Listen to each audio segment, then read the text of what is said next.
Well, hey there, you're on the internet, I have some free time, and welcome to the Triple N Network, where all you newbie nib nerds can find all the news you'll need. Let's look at an ink today, shall we? Now, today's ink I actually received from a new benefactor, one from New Zealand, who wishes to be known as he who must not be named. So, he will not be named. The ink, however, is named Emerald of Chivor. It is one of the 1670 series of inks by Herbin.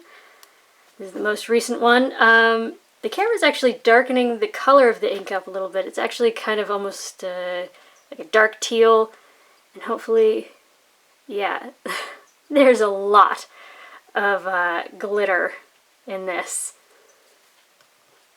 It's intense. I own a bottle of the 1670 Rouge Hematite, and because, like an idiot, one time I thought I had cleaned out a pen and hadn't, and then left the ink in this pen for probably about a month.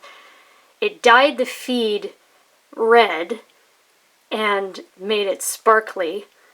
No matter how clean it is, the feed is just now permanently red and sparkly. So I intentionally picked two pens that would be very easy to clean out, and these are they.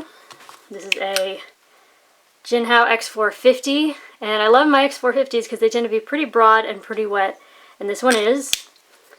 And then I also used a Pilot Metropolitan with a Japanese medium nib, so it's much closer to a Western fine. And the reason why I picked them was because of that. So if I had to really crack them open and clean them out, I could. I also tested them pretty much immediately after putting them in the pens.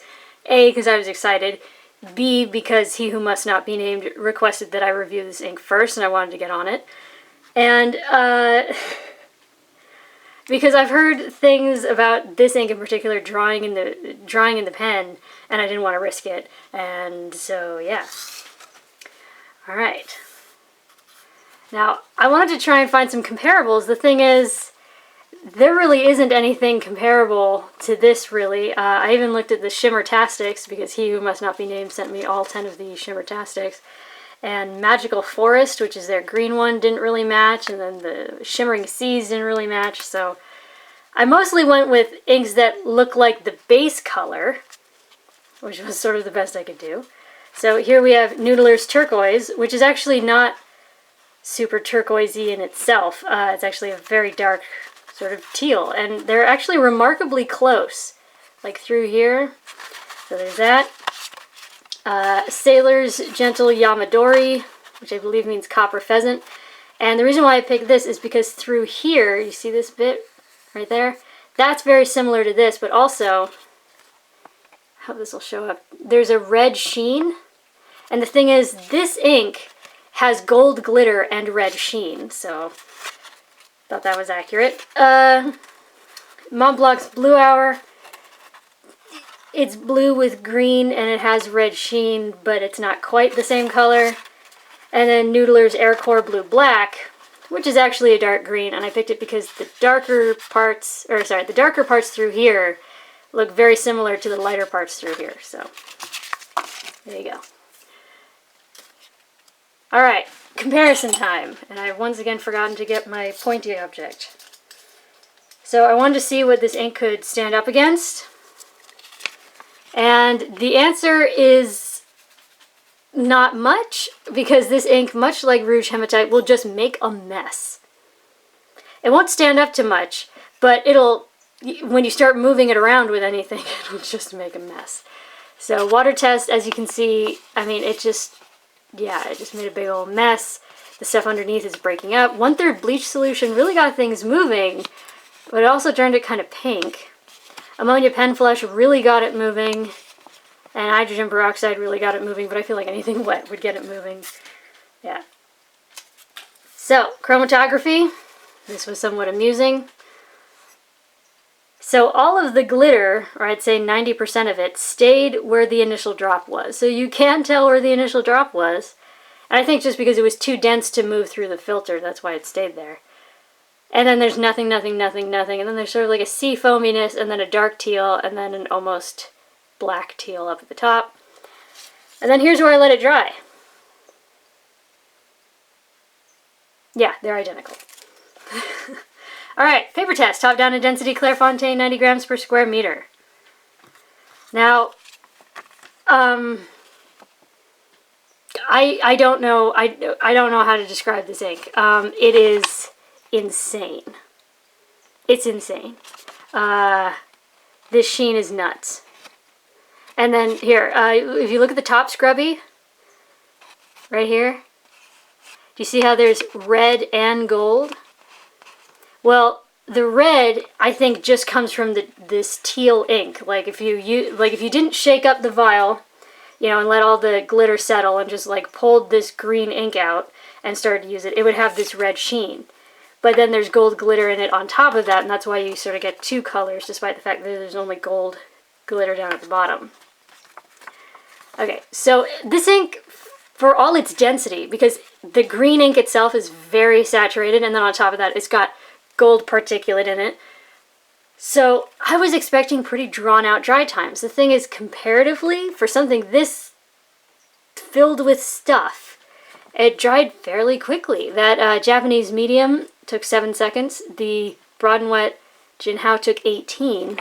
And like even there's like sheen and glitter galore. It's a little crazy. Yeah. But the thing is, it also dries on the nib very quickly. So in the time it would take, so I wrote this with the JinHao, and then I put it down to write this, and then when I picked it up again to write on here, a lot of times I'd have like a hard start. Even though this probably took me, yeah, less than a minute. And as you'll see, here we have the red sheen. But we don't really have it much of anywhere else because it would start to dry on the nib. And the thing is, it happened with the medium as well. I just kept a sort of moist paper towel nearby and like would touch the nib if it started to get, you know, dry or I had hard starts, like, oh, it's not writing. And then it was fine. But I'm glad that I used this ink as soon as I put it in the pens because it dried out on the nib really quickly. Now it is very well behaved. There's no bleed, no feather, no spread, no echo. There's sheen and glitter, but there is no water resistance. There really isn't. And then just, you know, moving the water around, just move the ink around, and so you get this very distinctly dyed page, but you can't really read anything. Oop, knocked over the vial. Next up is Fabriano. It's from the Echo Qua kind of paper. It's 85 grams per square meter. Okay, okay, yeah. Holy mother of God. Just, this is insane. This ink is insane.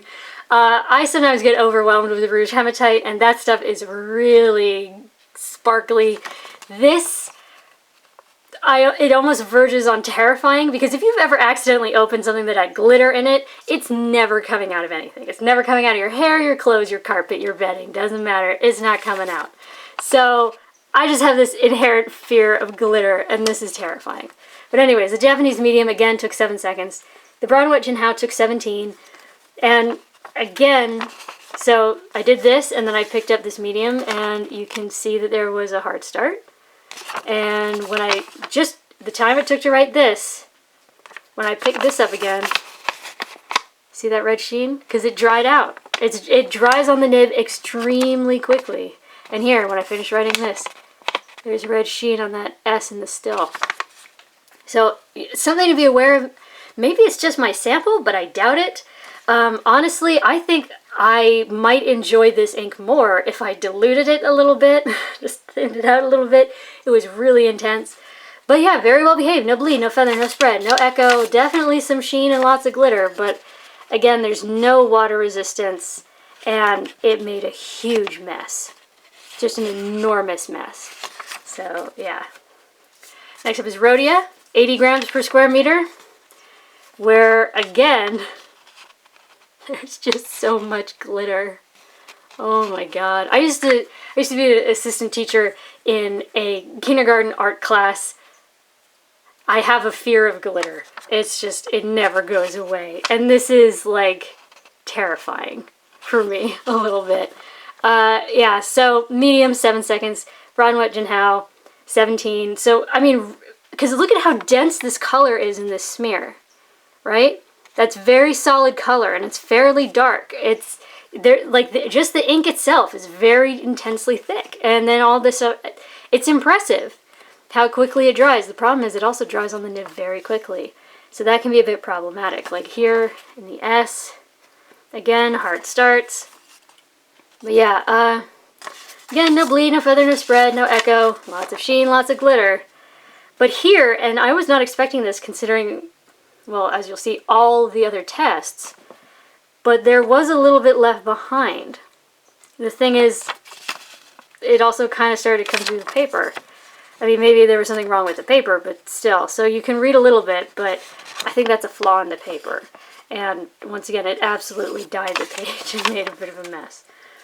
Now, next up is Tomoe River paper, which is known for drawing out shading and sheen and dry times and holy moly. Oh yeah, okay, so let's just do a slow pan of all this. Everything shines. This is nuts. This is absolutely nuts. If you love sheen and glitter and just like blinged out ink, this is something to look into. It did draw out dry times though. But just a little, honestly. Considering I was expecting much worse than this from the beginning, I was surprised by this. Now, here, the Japanese medium took 12 seconds to dry. The brown white JinHao took 22. That's really not bad. And again, I think it's just the green ink itself that leaves this red sheen, and then there's gold glitter on top of that. So you actually get this really interesting combination of 3 different colors all throughout, which is kind of fascinating. And obviously I was not paying attention. Lots of saturation and nice saturation. I think I meant lots of sheen and nice saturation or something, or shading, or I don't know. But anyways, yeah, it dried very quickly on the nib. This is something that I keep wanting to reiterate because it started to drive me a little nuts. But yeah, I think there probably is some echo, particularly in the JinHao. Not so much with the medium, but this can be a very dark, very dense ink, and this is very, very thin paper. And this paper loves to let ink slide away when you add more water, and that's essentially what it did. The problem is there was already so much ink that when you added more water, it just dyed the whole page. So yeah. Now, for the next 3 tests, I only used the Metropolitan with the Japanese medium, except to write the name. And here's the world's worst 20-pound copier paper. And the thing is, it absorbed almost instantly into the paper. However, oh, sorry, I just smacked the camera with the paper. Yeah. There's still glitter, like, everywhere. The problem is there's no shading, and there's no more of that red sheen. But there's also, you see difference in line with here versus here. There is a good little bit of spread. But yeah, no shading, as I said.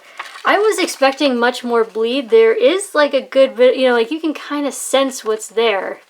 But it's not coming all the way through. Even the dots, which are probably the most common offender of this, like they don't fully come through. You can kind of see it, but it's not on all the way on the other side. So if you're not picky, this really wouldn't bother you. And if you look at this broad and white JinHao, even that is still fairly hazy and light. That didn't even come all the way through.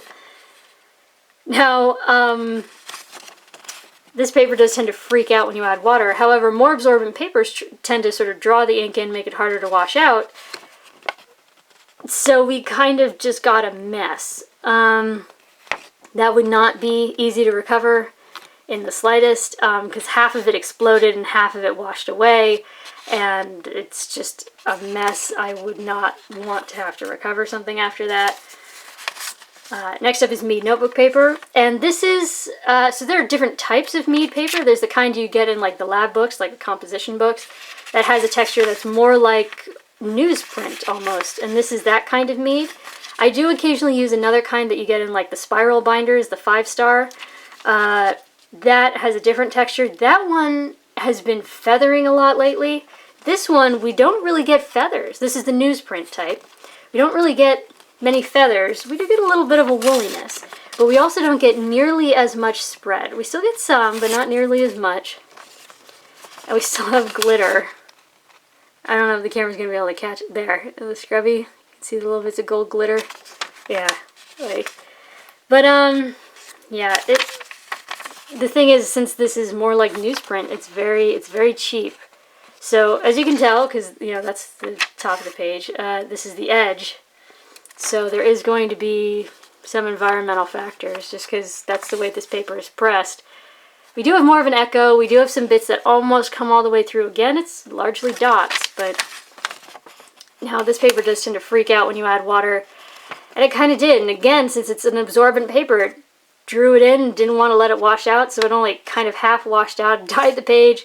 It feathered, it exploded, it's a mess. But yeah. Now, lastly is Moleskine Notebook Paper, which I have made no secret of not being a fan of.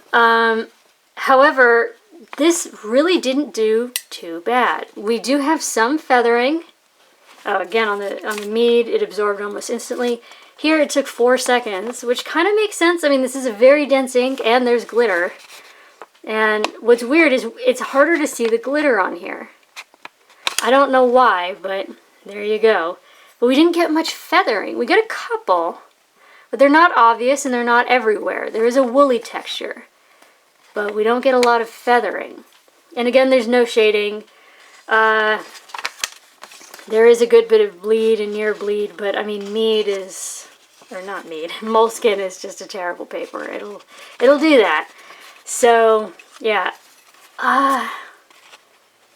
Yeah, it exploded and feathered and started to overlap, and it dyed the page, and that would not be fun to try and recover. And as you might be able to tell, do you see this little bit right here? And it's in the same place over here. This paper started to act like chromatography paper. If I hadn't like sopped it up fast enough, it probably would have just kept sucking the water up the page. I really hate Moleskine. I mean, how the paper is made, as someone who understands paper and how it's made and how it works and etc., it's just terrible. Anyways, so there you go, for your consideration. Due to the generous donation by he who must not be named of New Zealand, Emerald of Chivor. It's really intense. I don't have a whole lot left. I've got about 1 milliliter left, maybe. I might try and water it down or let it settle and intentionally just try and like pull some of the ink off the top to see what this ink is like without the sheen. Because honestly, the sheen brings me back just some scary, scary days of kindergartners high on sugar and just throwing glitter. So, but yeah, the color is actually really nice. It's deep saturation. I love the red sheen. It dries very, very quickly on the nib and relatively quickly on paper. It has no water resistance. If you want glitter, this stuff. I still recommend that you put it in a pen that's easy to take apart and very easy to clean. Yeah, and also I'm very thankful for this. I have no idea where I got this, but it's some kind of thing for flossing your teeth, and it has this little wire bristly thing. That can be very helpful with heavily particulated inks, just when you crack open the feed, just to clean it out a little bit. But yeah, don't leave this to dry in your pen, you will not be happy. So, for your consideration from the Triple N Network, if you liked the video, please give it a thumbs up. If you'd like to see more, please subscribe to the channel. And thanks for watching. Bye.